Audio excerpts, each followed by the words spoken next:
things.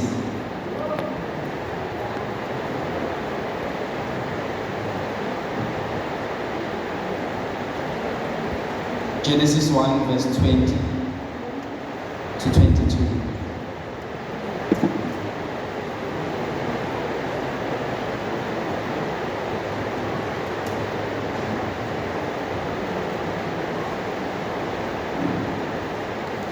Genesis 1 verse 20 to verse 22.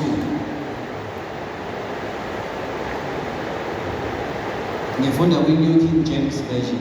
Genesis 1 verse 20 through 22. Then God said, wait. Verse 26, sorry, my bad. Genesis 1 verse 26 to 28. Genesis 1 verse 26 to 28. Then God said, let us make man in our image, according to our likeness. Let them have dominion over the fish of the sea, over the birds of the air, and over the cattle, over all the earth, and over every creeping thing that creeps on the earth. So God created man in his own image. In the image of God, he created him, male and female, he created them. Then God blessed them, and God said to them, be fruitful and multiply, fill the earth and subdue it, have dominion over the fish of the sea, and over every living thing that moves on the earth. And may the Lord add a blessing upon the reading of his word in Jesus' name. Amen. Now, sizofunda-ke, ngizosikala isikhathi, ngizobona mase kumele nginqamuke. Kodwa umoya ungithatha, ngiyongixolela, ngizwile ukuthi kusukela ekuseni kuyaxoliswa nje leli sabatha. So nami uma ngithatha umoya sengiyoxolisa ngelanje ngithi bazalwane bese ngingasaphuli. Nami ngidikendele ngathathwa umoya. Now,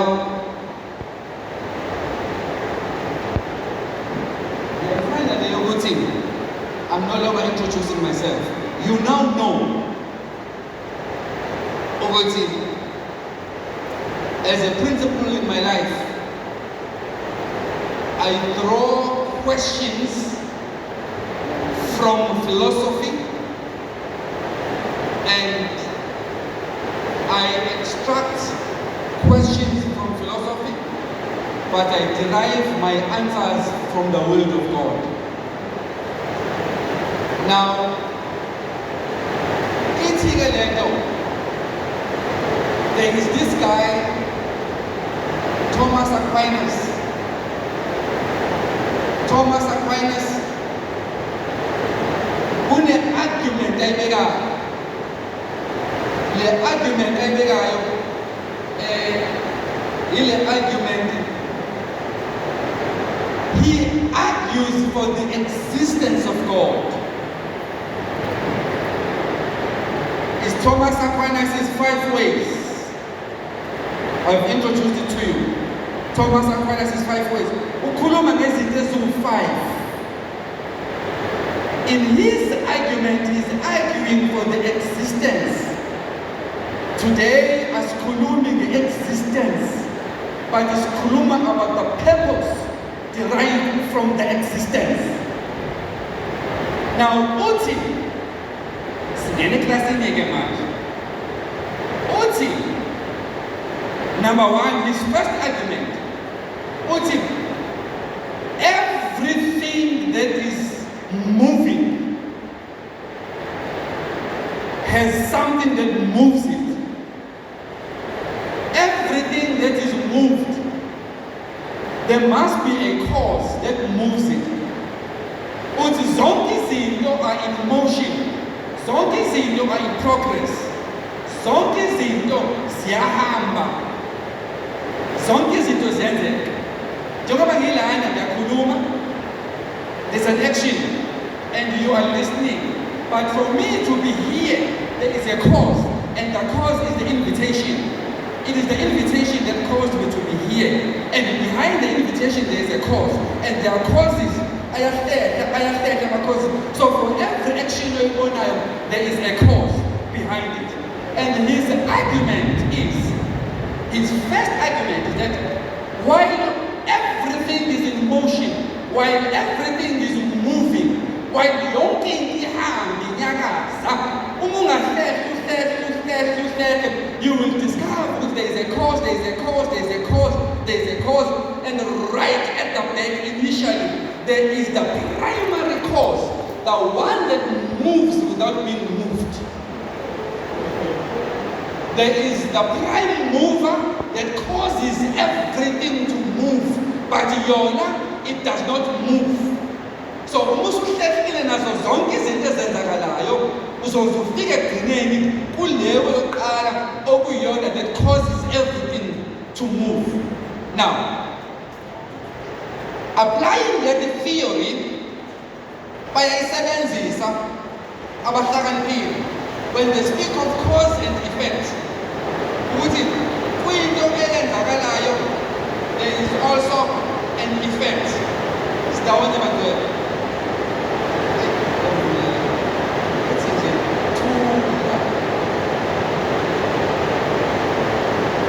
Sizoqhubeka bazalwane in the midst of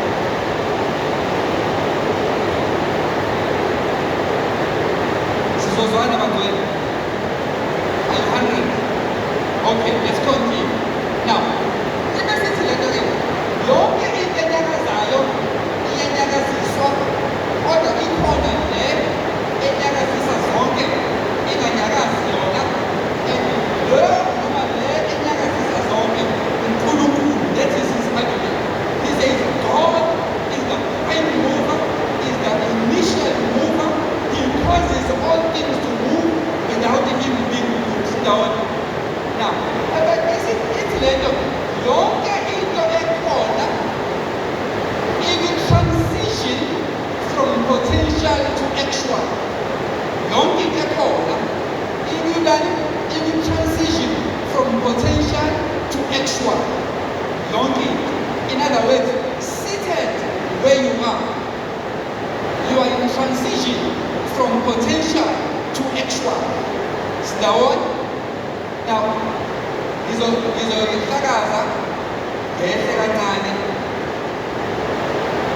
Angithi uNkulunkulu dala uAdam noEva, uyabadala. Umebadala uNkulunkulu bamile phambi kwakhe. Babemile phambi kwakhe uthi uNkulunkulu ngimdale ngomfanekiso wami ukuba nimfuze. Wayesebanikeza an assignment to subdue, to rule, and have dominion over all creation, and they were created perfect. Now, ungathi uNkulunkulu ubebanikeza command, they were standing naked before God. Is that one? Naked but perfect.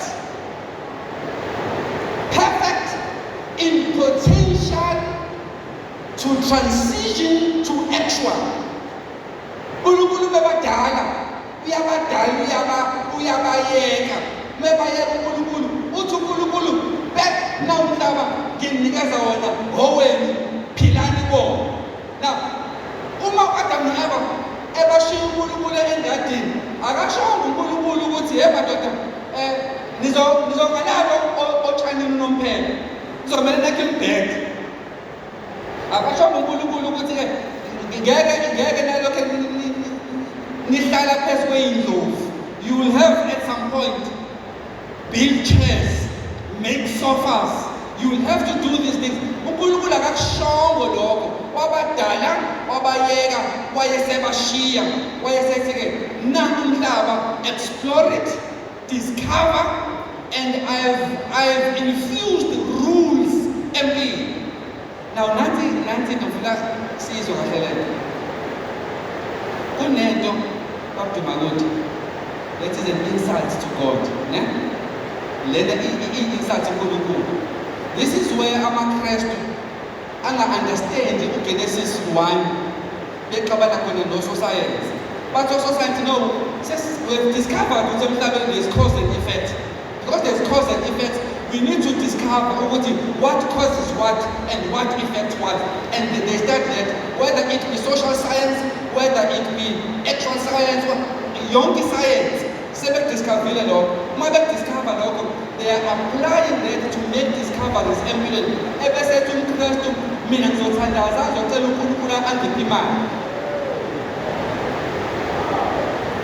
Utujani? Utuzothandaza aqala uNkulunkulu ukuthi abamuphi imali.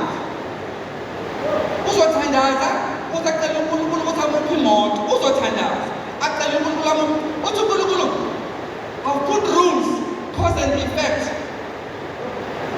You are looking for an end product where I have infused and embedded in you a potential that should transition to actualize into having a car. Why are you telling moto? Why are you telling man? If the niggas is man, if the niggas is moto, I'll be failing my project. I don't have to know. I need to pray. Don't pray, think. Right. Tabanga.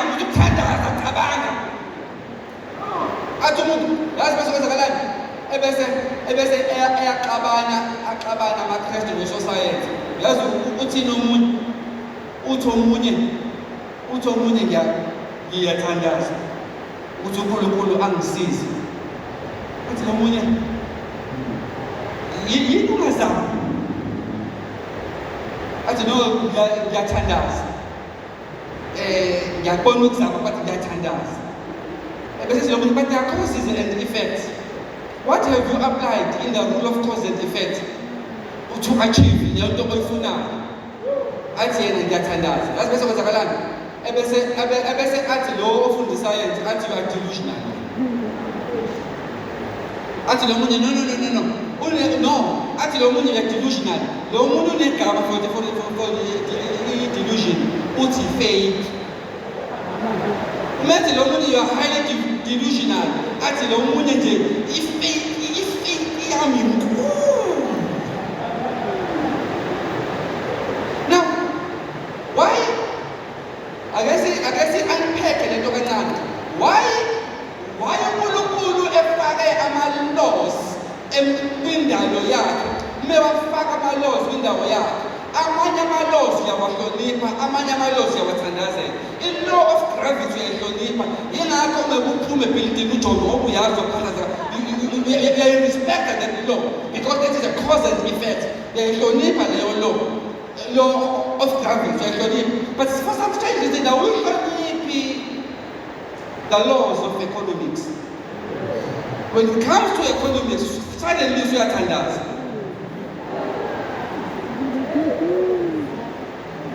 Ibibekiwe into ethi nanti into also nanti there's a cause and effect. uNkulunkulu imina who pushes all things, who moves all things.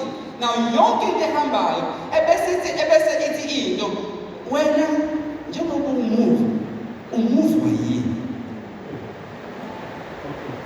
njengoba uhamba abeke kuyaphithizela uphuma lana kuyahamba kuyafona kuyalala kuyafona as you move, moving is inevitable, being in motion is inevitable, but what drives you? Adam and Eve, as you move upon my planet, you must be driven by me, because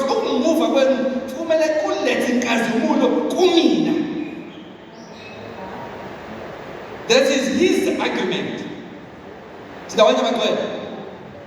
Now, when he argues his first point, uhambisana noJeremiah. Othi uJeremiah, ngingaka ubumbi esiswini sikama wakho, I knew you. Ngingaka create I had already ordained you. In other words, origin yet cannot be derived to our parents. It cannot be derived to our society. It cannot be derived where we started, because we transcend beyond where we started. Yamazi umuntu owazi ukuthi I cannot amount to anything because ekhaya. Athi umuntu I cannot amount to anything because la ngizalelwe khona, la ngikhulele khona. Ebesithi into wayela uzalelwe khona wakhulela khona phase kuvele ku-emotion la kuqala khona kuqala kuJehova uqobo lwakhe. Sidawonye bantwana. Now, aqhubeke. His second point, it is the argument for efficiency. Every effect has an efficient cause, so that nothing can be caused on itself. An infinite regress of causes is impossible, because then no cause would exist here and now. In other words, there must be a first cause. Without a first cause, no intermediate or final causes could exist. Say the one word. Now, it's not just existing, but there is an effect in cause. In other words, let them move wayo, enyakaziswayo, inyakazisela ukuthi ibe nomthelela, inyakazisela ukuthi ithinte izinto, inyakazisela ukuthi improve izinto. Ayinyakazi just for the sake of ukuthi inyakaze. Awuphili for the sake of just living. You must effect change. You must improve things. You must develop. You must explore. You must expand. So the one in other words, ungaphili nje. Uthi uvukile. Uvukele. Uvukele. Now, the effect,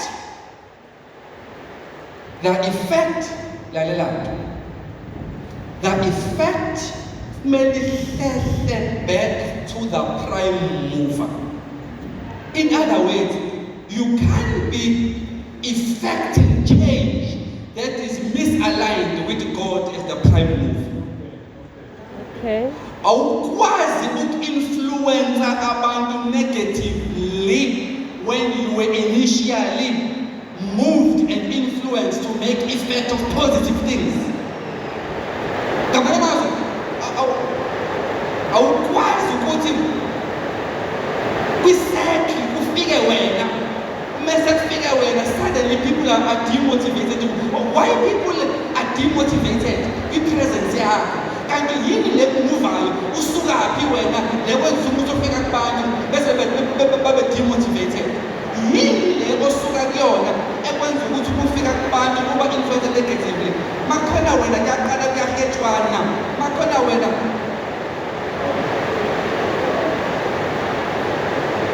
usukaphi kanti?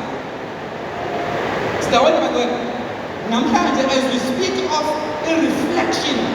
Now, as far as we reflect, reflecting this sugar, subdue the earth, dominate it, rule it.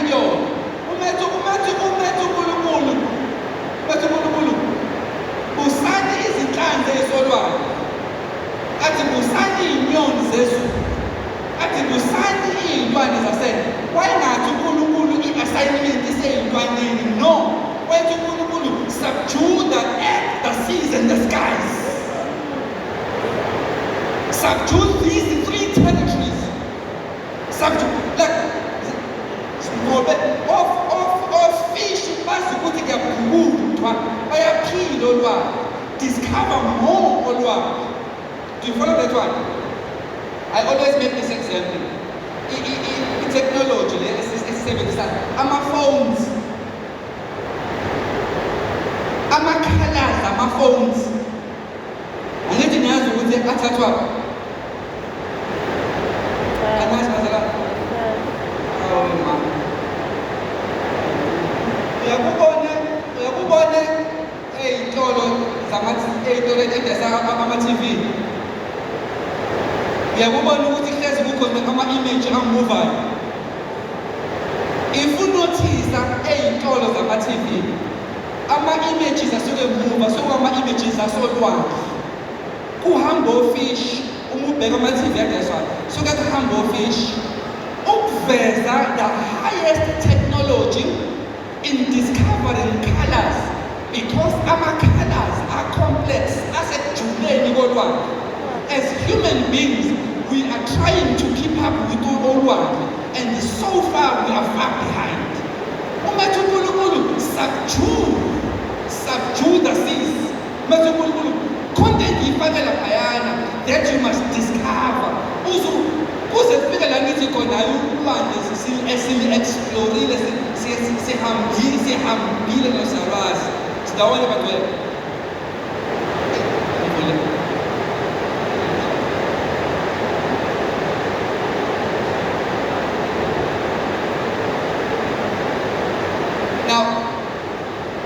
The primary cause, the initial cause, has its cause.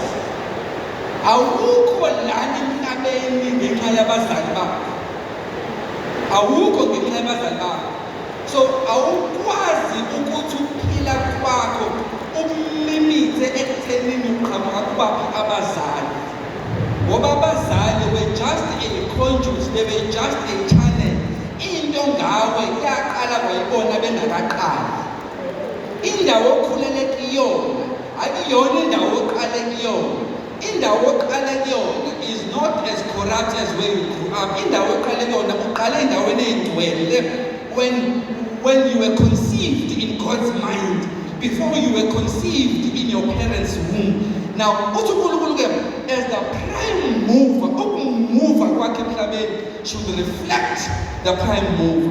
And ukuhamba kwakhe emhlabeni kumele ukuthi cause ama-changes. Ama-changes lalela ingakho cela uchaze lento. Ingakho when your life is misaligned and you are not effecting change in your life, uNkulunkulu khona ayidala athi uNkulunkulu uma engayenzi lento engimdalele yona, I have put some mechanism yokumphaphambisa, and it is called anxiety. I-anxiety ithi content ahambi ngendlela ekumele ihambe ngayo. Uzwe ukuthi noma I'm anxious about my life. Khona ngizizwa ngathi ngisele, ngizizwa ngathi I've not actualized, ngizizwa ngathi ngisakwi-potential stage, ngizizwa ngathi ayikenzeki lento. Uthi uNkulunkulu ifakwe yimina leyo nto kuwena, so that you will wake up and explore, so that you will wake up and dust yourself off. So uma ekhulumisa abasikole ekhuluma kuntombela bakhuluma ngalento athi uNkulunkulu ngiplante kuwe into ekumele ikwenze uhambe and explore life, discover life. Ama-answer ezinto ezifunayo asempilweni, hayi uNkulunkulu. Uthi uNkulunkulu mina our brain cells are more than the human population worldwide. Brain cells, and you only need one brain cell to pass maths. Yes, let me say it again. Our brain cells. Our brain cells. As a candle, it is billions and billions of brain cells. As a conway, uNkulunkulu our planting. Ukuthi lawa uzosebenza ngawo, and we don't even tap into 10% of what God has implanted in us. Asakafiki ku 10%, and you only need 1% of passing maths. You need one brain cell passing maths. You have billions and billions and billions.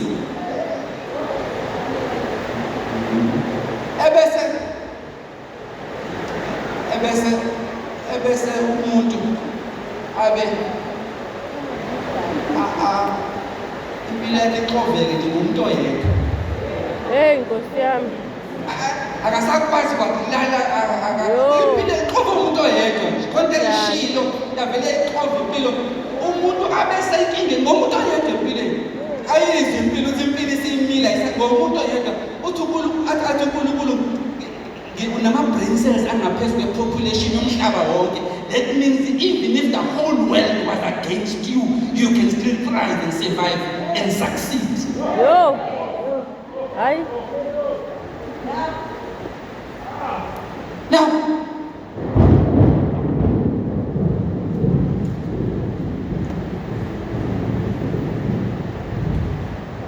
his third argument is the argument for contingency.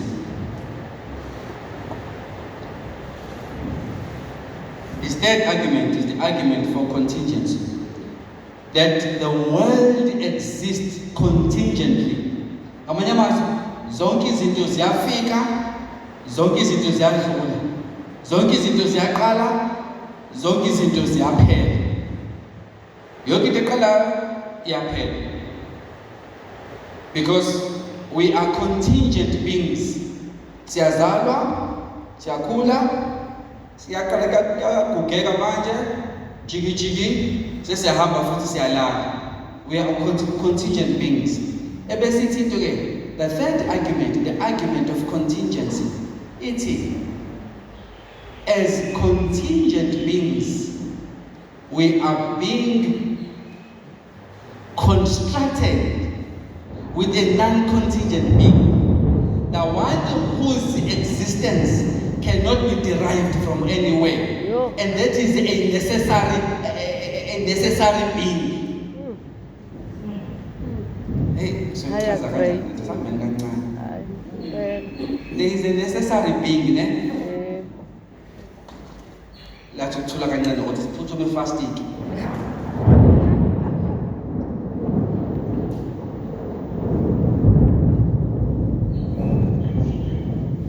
We are contingent beings. Siyazalwa siyashona. Siyaqala siyaqeda. Yonke into iyadlula. Mangashona manje. Ngathi mshonile mfundisi. Sithandazeni. Emva kwe-hour. Sekuxoxa sekuhleke ngicela umtshelile ubani. Life goes on. Yeah. Futhi don't take it personally. Impilo iyaqhubeka usungasekho. It's just the nature of life. Why? Because we are contingent beings. We are not necessary for the existence of life. Life exists outside of us. Yo. Futhi thrive impilo ngaphandle kwethu. Iqhubeke futhi ihambe. Futhi kube ngathi awukazi ube khona iqhubeke kuhambe yabo. Iqhubeke ihambe. But there is a necessary being without whom no life will thrive.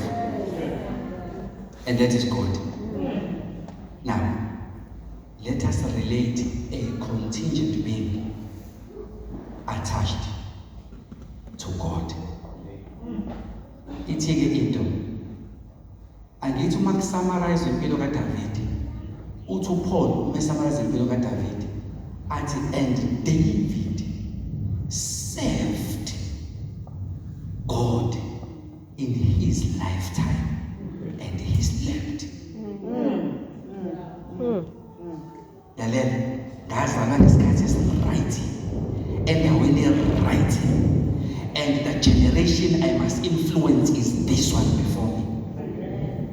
Kwangamele ngizalwe before isikhathi angazalwa ngaso, kwangamele futhi ngizalwe ngesikhathi esizayo, ngizalwe ngesikhathi esiright, ngizofika ngidlule, but ithi into kulesi sikhathi esincane ngikunikeze sona, make sure ukuthi you make the most of it and effect change, because you are the contingent being. In no time usudlulile funa udlule usuyiqedile into obekade uyizele emhlabeni.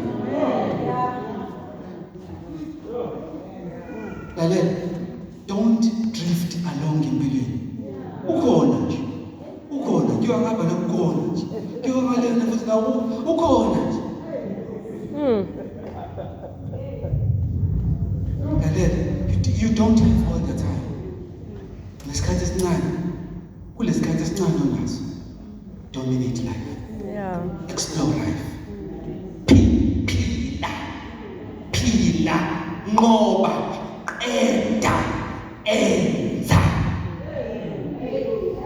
enza kwenzeke.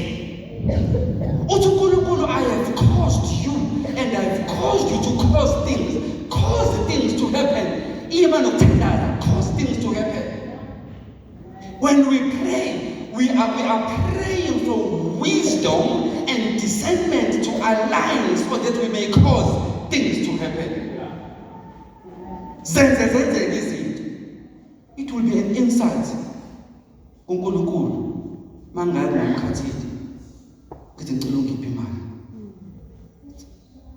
Angiphi imali, it's fine. Mfundisi ufuna imali, ngicela ungiphe 20,000. Hawu mfundisi imali enkulu ngayo. Angiphi imali. Yazi leyo mali transfer, it's an insight to God. Uyindodo phelelo nengqondo ngedalile to go and cause things to happen. Why are you going to another human being? Uyocela an end product. Akasalwanga nemali naye, she figured out itholakala kanjani le mali. Go and figure it out yourself. If you don't know how, ask those who have figured it out. Kambuze uyenza kanjani lento? I had a friend. We grew up together in church. So I had to tertiary, we did the same course, same case. And then sahlukana kanjalo. And then akahamba anyamalala. When I pursued theology, by the time I came back to South Africa, he was a multi-millionaire. Now my employees are over 300. He has millions and millions. Okay.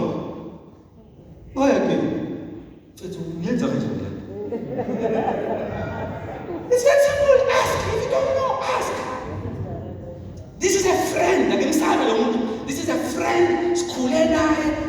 I can't ask money from him. Okay. I can't say it's fine. I can't give her once. I can't give her 5 times. But then getting my money continuously.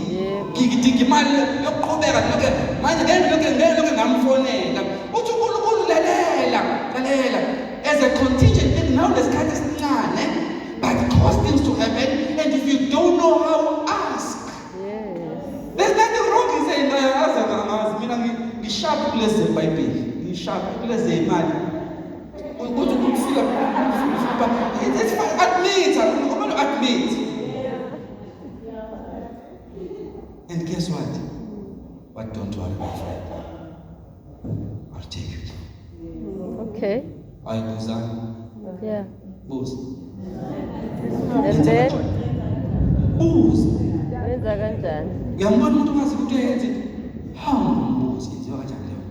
Uthi uNkulunkulu, I want you to discover these things so that esikhathini sakho uzosiphila by the time ucimeza.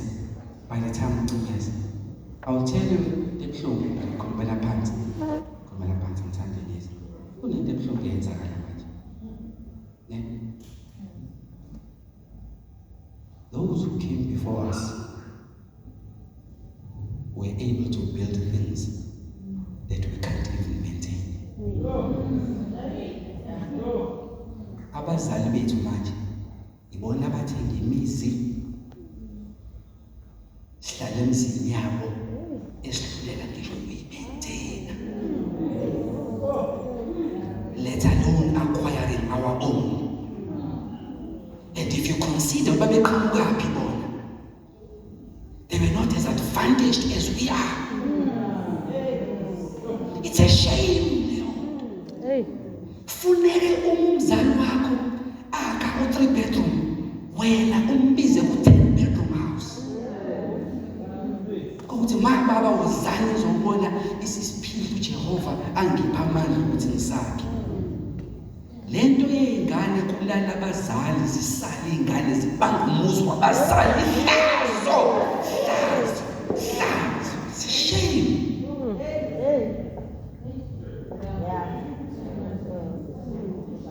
Buza. Niyenze kanjani lento? Athi uNkulunkulu. And when you discover, you will give me glory. The second last argument, it's an argument for degrees of perfection. As we observe degrees of qualities, Some things are of less good, others are true, others are noble, others are less. That implies there is a maximum, a standard through which all degrees are measured. And that standard is God Himself. If you think you are successful,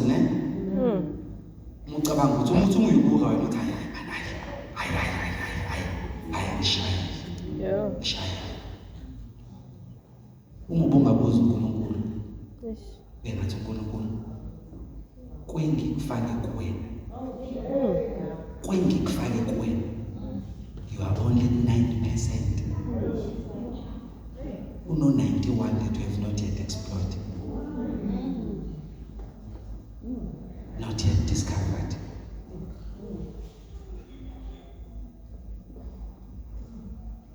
When I leave this earth, I want to have emptied my life. I want to have achieved every goal I want to achieve. I want to have done everything possible, humanly possible, that I can do. And I will not allow anyone to box me. Angibekele standard.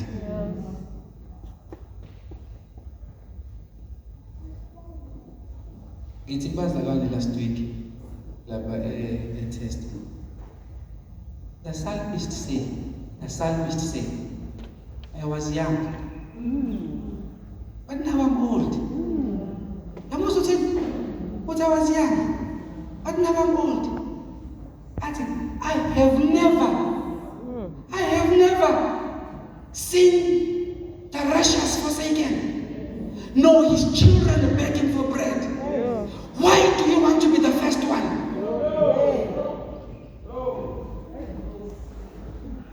Yini wena ufuna ukuba wokuqala ozoncenca? Uthi uNkulunkulu, it's fine. No, it's fine. You can plead your case, it's fine. You can negotiate, it's fine. You can negotiate, you can plead, but don't get so low as begging. Don't beg. Shame God. And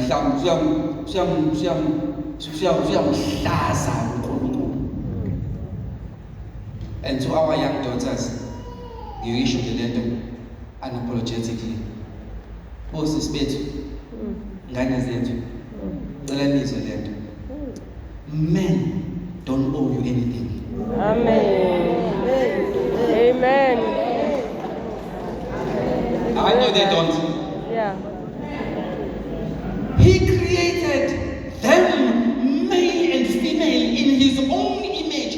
Both of them, He created them in His own image. And the command was given to both of them: dominate, explore, rule over.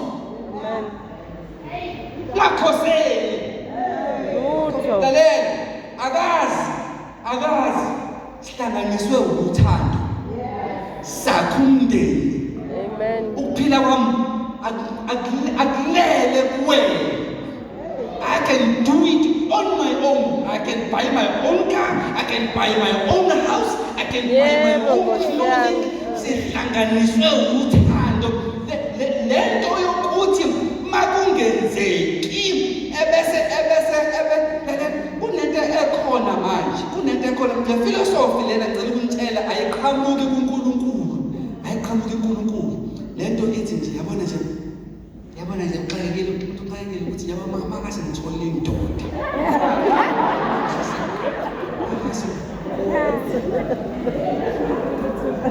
Mangase indoda. Uthola indoda. So uqaleka kwakho umlethele ufuna ukuthola indoda. Manje ungasuke ethola indoda kusho ukuthi wena uqaleka uyozongena egodini ngoba manje indoda ayitholakali.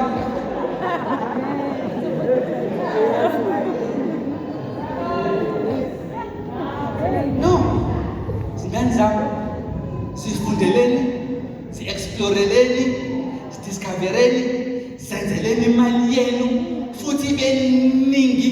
Imenza ahlale besekungasodwa azi ukuthi ngisho akahamba akuke kushintshe lutho empilweni yakho. Yebo.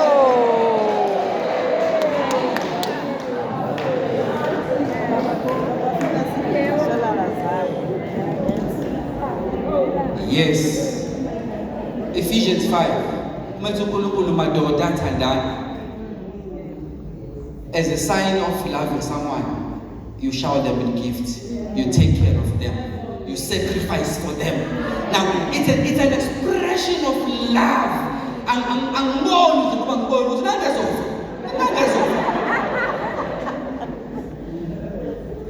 Funeka yakhe imali uyisave ikhona yakhe imali ebese uyenzelwa wenzelwa ngoba uthandwa ngoba unakekelwa hayi ngoba wondliwa.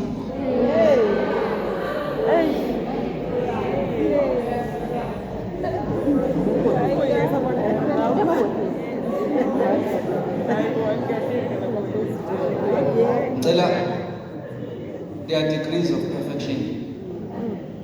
Amen. Nyaka improve.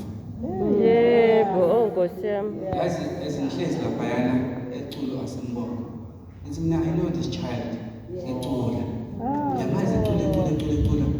No man, her voice is maturing. Yes. Amen. The doors.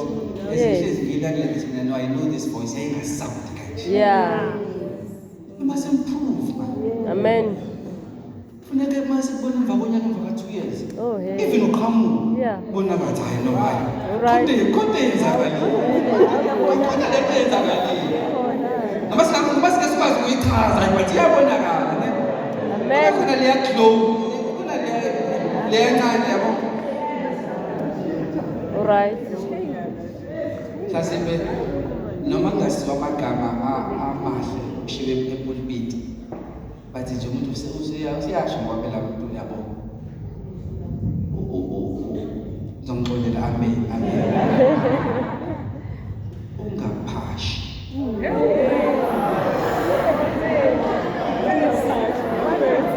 Mfundisi.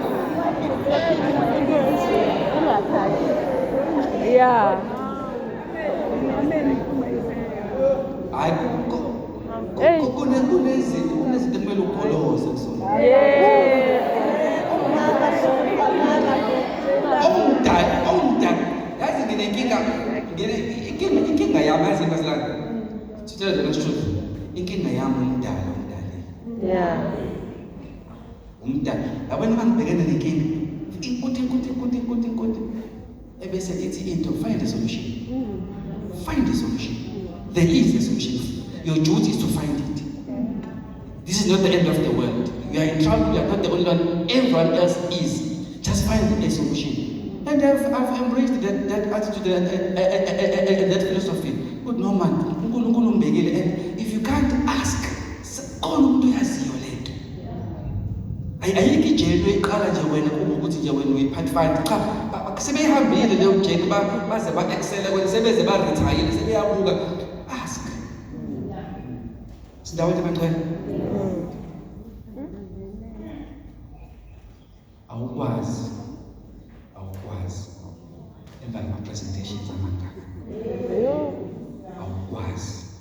Awukwazi sekukhulunywe kangaka. Mekhuluma uNtombile besivile saphuma ngaphandle samana ithi mina I hope le ngane ziya understand how privileged they are. The first child is your mind. It tells you the opportunities and it tells you where the opportunities are. And twice he has mentioned it. He has an influence on the decision-making places.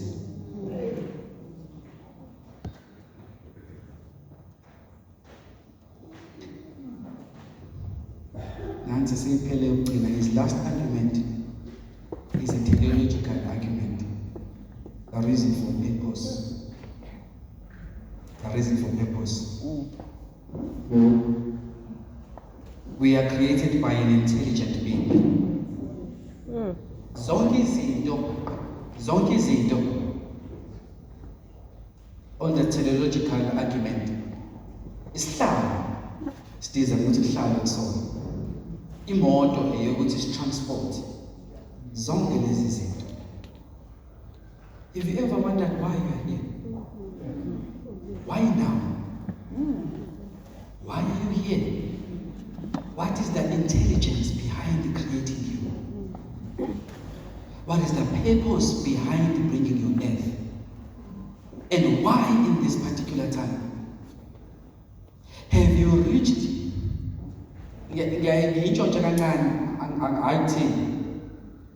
Maslow's hierarchy of needs.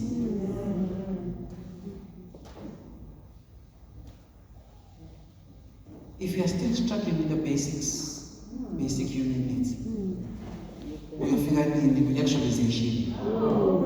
Yokuthi ngubani mina yiphi lento engizoyenza engasahlangene nanokwenza imali eyokuthi mina this is my contribution to humanity.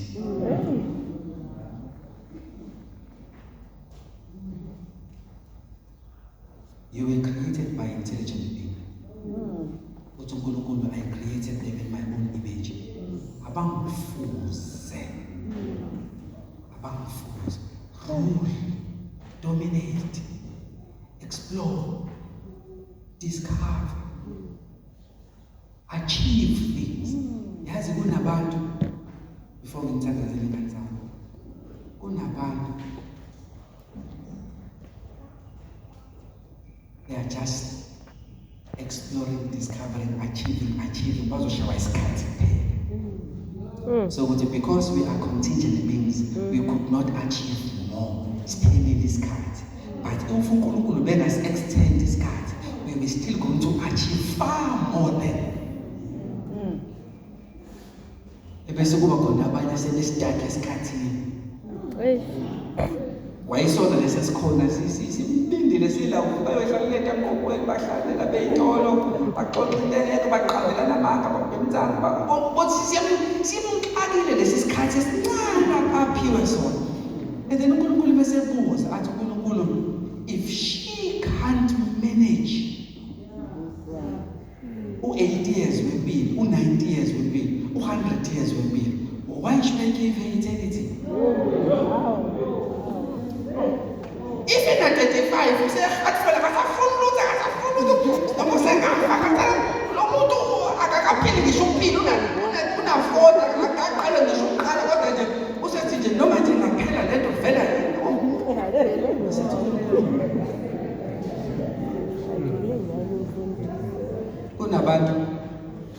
kunabantu abathi Nkosi ishonikazi isikhathi ngabe omunye wami uphumayele, omunye yimina aphumayele, omunye yimina aphuma, ngabe ngiyaphuma Nkosi. Ebese ithi into bonke bawathola amathalente. Khona wathola u5,